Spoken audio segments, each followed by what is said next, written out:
Captain John Jones was a lawyer and a businessman in the southern United States in the 1800s. He was from a long line of Methodist preachers, and he was saved early in life and joined the Methodist Church. He lived in Chambers County, Alabama, with his wife and their 4 children. In 1856, John's wife died, and so he moved with his children back to Cartersville, Georgia, where he had grown up.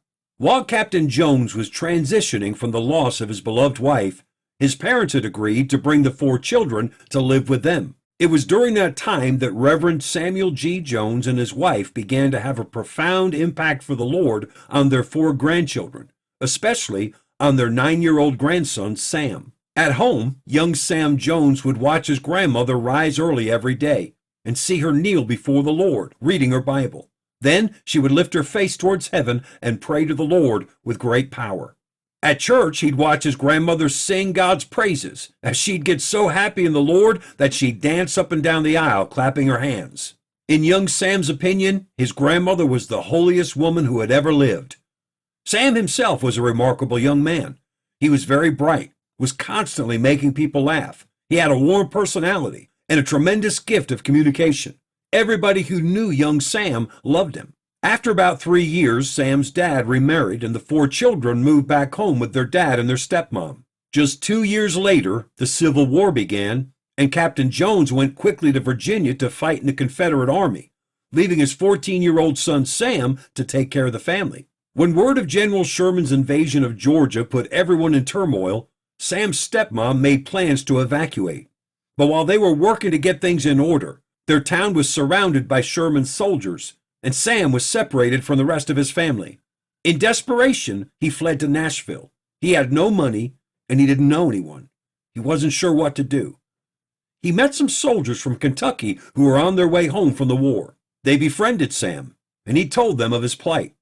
So they invited him to come home with them until he could find a way back home to Georgia. Sam went with the soldiers to Henry County, Kentucky, and the people there were very kind to him. They took good care of him. While Sam was there, he met a girl named Laura, and Sam and Laura were quickly attracted to each other. When the war ended, Sam went back home to Georgia and finished his schooling. When Sam completed his studies, his father was preparing to send him to college. Then Sam suddenly became very ill, so ill that he was unable to go to college. His condition grew worse. Sam couldn't sleep, became very discouraged. His ambitions and his zeal for life began to melt into depression. And it was then that 19-year-old Sam began to drink. At first, he believed that drinking would cure him of his depression. But as time went on, he became addicted to the bottle. And even when he had recovered from his illness, his efforts to quit drinking failed again and again. Sam followed in the footsteps of his father, and he studied law. He was admitted to the Georgia bar in 1868 with a very promising future ahead of him. 1 month later, he went back to Kentucky, and he married Laura. Together, they settled in Cartersville, Georgia. But Sam couldn't quit his drinking.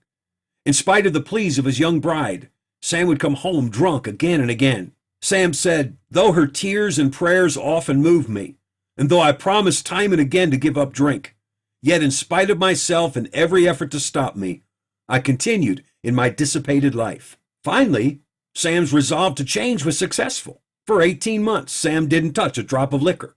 Then, on a special occasion in town, he was with some old friends who persuaded him to just have one drink. Sam caved, and that one drink put him right back into his old ways. In 1872, Sam's dad, Captain John Jones, was dying. He called his family to his bedside, and one by one, Sam's dad looked each of his family members in the eye and gave them his words of blessing. He came to Sam, who was standing at the foot of the bed, and after a few moments of awkward silence, Sam's dad said, "My poor, wicked, wayward, reckless boy, you have broken the heart of your sweet wife and brought me down in sorrow to my grave. Promise me, my boy, to meet me in heaven." Sam began to shake with emotion. He walked around to the side of the bed, took his father's hand, and said, "Father, I'll make you the promise. I'll quit. I'll quit. I'll quit." A look of peace came over his father's face. Somehow he knew that Sam meant what he said. Immediately after his dad died, Sam went to see his grandfather. He heard him preach that Sunday morning, And at the end of the service, Sam walked the aisle, took his grandfather's hand, and said, "Please pray for me." Sam didn't get saved that day. He went through the next week in deep conviction and misery. But the next time he heard his grandfather preach, Sam walked the aisle and made Christ his Savior. On the way home, he told his wife, "You have a sober husband now."